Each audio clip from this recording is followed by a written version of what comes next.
Bismillahirrahmanirrahim. Me emrin e Allahut mëshiruesit, mëshirbërësit. Sot kisha dëshirë që t'ju flas për çështjen e riskut. Risku në aspektin fetar do të thotë çdo gjë që Allahu fuqiplot ja jep robit të tij që të mbijetoj. Risku ndahet dy llojesh, risku halal dhe risku haram.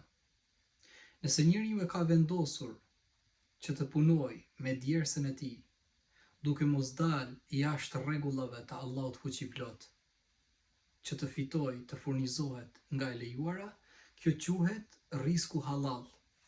Ndërsa risku haram është risku që e përfiton prej rrugëve të ndaluara të Allahut fuqiplot.